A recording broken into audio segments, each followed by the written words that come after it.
What is up, guys? Welcome back to a brand new Dragon Ball Legends video on Dragon Ball Central. Today, we're going to be talking about the new characters that are going to be coming very, very soon. That is about 12 hours from the recording of this video, so let's go ahead and get right into it. Alright, guys, so first and foremost, I do want to talk about the actual characters themselves, maybe the teams that they'll go on, and then on top of that, I do also want to mention that there might be something a little bit more to this banner that we aren't seeing on this particular page. So first off, guys, we have Transforming Vegeta, absolute beast here. I'm pretty excited for him. Now, I will say that I don't know exactly what teams he's going to end up going on optimally, but I do think that people are going to try to force him into Saiyan teams going blue, and then most likely purple to be able to counter, the obviously the greens that are going to be very dominant against that team. Now, since we have pretty much the best purple in the game being a Super Vegito on that team, it may end up working with a double blue, so you can have Bardock to buff the Super Saiyans, and then once you have transformed Vegeta, going to be very, very powerful as far as those options are concerned.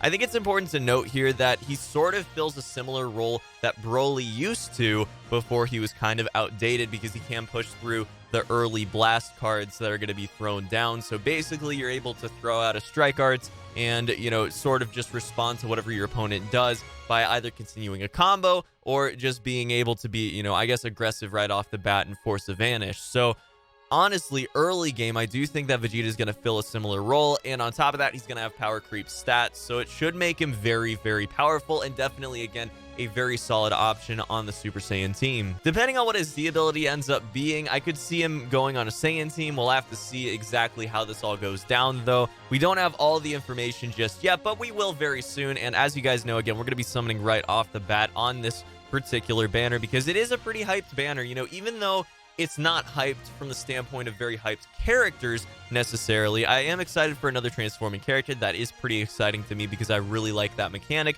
On top of that, getting some more androids, pushing them back into the meta, that is going to be exciting, which brings us to our next team. So guys, moving on to the android-based teams, and I think there are two of them that are going to be prevalent depending on how power creeped these units actually are. The first one's going to be mainly strike-based, okay? So that means we're going to see Android 14, it means we're going to see Android 18 blue, and it means we're going to see Perfect Cell yellow, most likely as the core battle members for the team. They all have amazing, amazing equipment that can buff up their strike damage, and then on top of that, they have all the cards and all the buffs and all the utility that you need to have a successful team in the current PvP meta. Now, if, and this is a big if, Android 15 ends up being extremely power creeped, then it may be worth taking the hit as far as the consistency of strike arts damage is concerned by, having Android 18 blue on that team. So maybe you switch out Android 18 blue for Android 15 purple here. We'll have to see exactly how power creeped he ends up being. If, again, it is a very powerful power creeped character,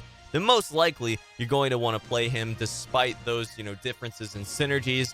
But if it ends up being, sort of in line with the rest of the characters we have right now, maybe you want to go ahead and just go for a full strike damage based team, because that synergy is absolutely fantastic. So guys, there is one other thing that I do want to mention before we actually go over the gameplay here, and that is that this is Ultra Space Time Summon 13.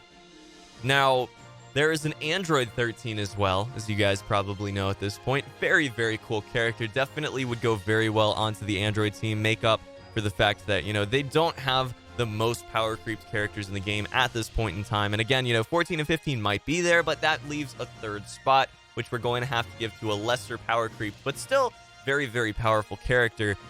So we'll have to see if they do decide to include Android 13 in Ultra Space Time Summon 13. If they don't, I think it's a bit of a missed opportunity, but I could see them waiting and putting him on a banner as a transforming unit at some point. So, we may see him as a little bit of a last-second addition. We might end up seeing him added to the banner, but I would not be surprised at all if they don't take this opportunity and they decide to make him a transforming character and release him sometime down the line. All right, first and foremost, I want to go over Android 14 a little bit here. Again, being very, very focused on strike arts cards means that he's going to go onto the strike-based Android team very nicely. He has a cool special move, destroys enemy cards, has a chance to inflict feint, which, as you guys know, if it's a good chance and not, a tiny low, sub 10% chance, this is probably going to be a very, very powerful addition to the current PvP meta, just because that basically guarantees you a kill if it does land. Then we've got Android 15, who has a little bit of a different focus here, going to have a cover change, which is really, really nice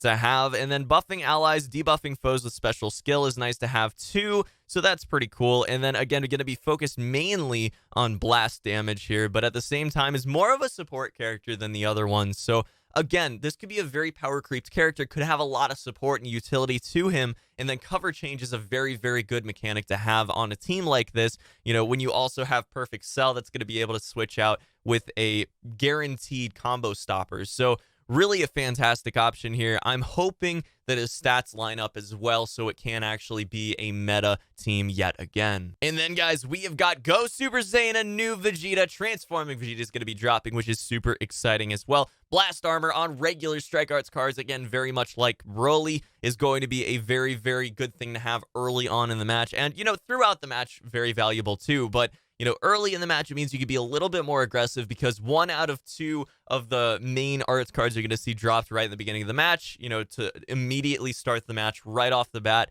are going to be able to be pushed right through, give you the combo, and then, you know, start out your match with the significant advantage that the first combo does give. And then on top of that, you're also going to be buffing his special move damage, reducing cost with each Strike Arts attack. And on a mainly strike-based team, that's going to be a very, very easy thing to do.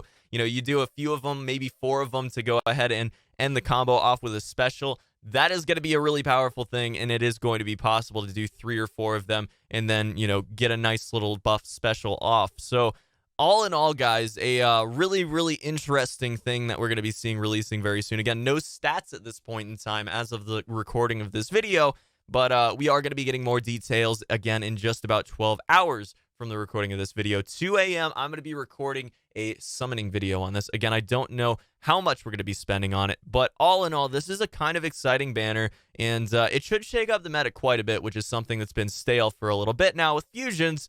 So we'll just see how it goes, but I hope you guys are as excited as I am for it. I know a lot of people in the community are a little bit, you know, downplaying this, maybe because it's not as hyped characters as, you know, maybe Super Vegeta was, and the meta's been a little bit stale for a while. People are getting a little bit bored of it, and especially towards the top of PvP, pretty much every match is either going to be God Key, Sun Family, or Fusions, and every other team is like a notch below. So I'm kind of interested to see how all that goes down. Let me know your thoughts down in the comments section below. Do you think it's going to change up the meta? Do you think everything's going to stay pretty much the same? Do you think they're going to end up being power creeped? I would love to hear your thoughts. Otherwise, that'll be it for this one. And again, summoning will be out very, very soon as they actually drop this update. So it's going to be an early one, guys, but I hope you're down for that. I will see you in the next one. Till then, have a fantastic day. Peace.